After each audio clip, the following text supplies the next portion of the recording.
It's hard to imagine, but back in the 1920s, our little neighborhood of Point Loma was a little different. Cars were slower, and houses were few and far between. The population in Point Loma was minimal, yet authorities knew that wouldn't last long. So construction began, and in 1925, Point Loma had a new high school. Of course, there was controversy. Residents said it was ridiculous to build a school so far away from town, out in the middle of nowhere. It's funny, but they kind of had a point. If you freeze this shot, looking down Chatsworth, you'll notice a lot of empty space.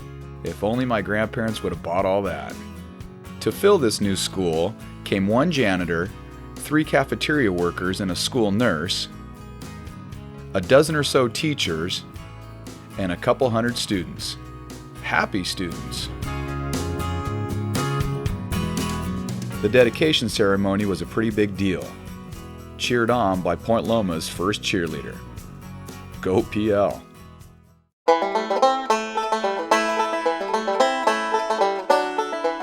From the beginning, Point Loma's always been big on sports.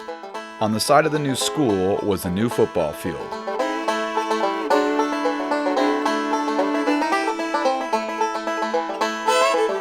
Talk about a contact sport. No whiners here, right?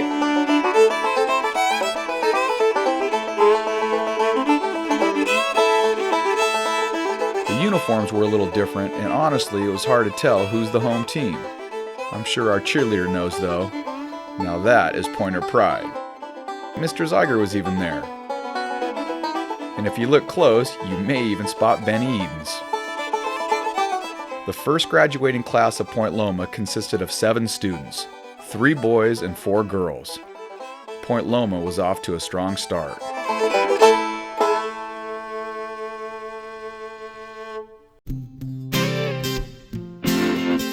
I love seeing pictures of the original building.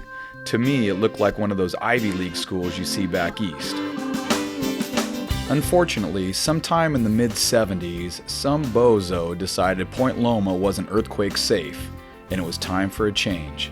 The funny thing is, it took 2 different wrecking balls and weeks of demo before she'd come down. Seems the walls were a little stronger than anticipated. Nevertheless, we got a new school. Well, it had been a little while since my days at Point Loma. I didn't say a long while, I said a little while. So I thought I'd stop in and see what was new. As I entered the library, immediately a wave of old memories entered my mind. Playing on the baseball team, hanging with friends. I met my wife here too. We even got class couple. Now there's someone I haven't seen since high school. Bob's big boy. After meeting the librarian, I found out one thing had changed. They're not called librarians anymore, but library media teachers. Either way, she was very nice. As we spoke, I found out Point Loma's had some students that are almost as famous as me. First, there's Marion Ross. You know, Mrs. C on Happy Days. Then there's Don Larson. As a Yankee, Don pitched a perfect game in the World Series. And then it happened again. My OB brother David Wells threw another no-no while pitching for the Yankees too. Point Loma's been represented well in the NFL. Leroy Glover, 6-time Pro Bowler. Eric Allen, 14 years in the NFL and no doubt a future Hall of Famer. Today working for ESPN. How about Susie Spafford? Susie is the creator of the world-famous Susie Zoo. There's rock star Jason Sheff, rock band Slightly Stupid, movie star Margaret Avery, swimmer Florence Chadwick, sailor Dennis Conner, artist Stephen Correa. Politicians, we have a few. There's Bill Lowry, Byron Ware, and John DeBeck. I know there's a lot of famous people I've missed. In fact, not only do we have Academy Award winners, people on Broadway, and Pulitzer Prize winners, we have a whole lot of average people too.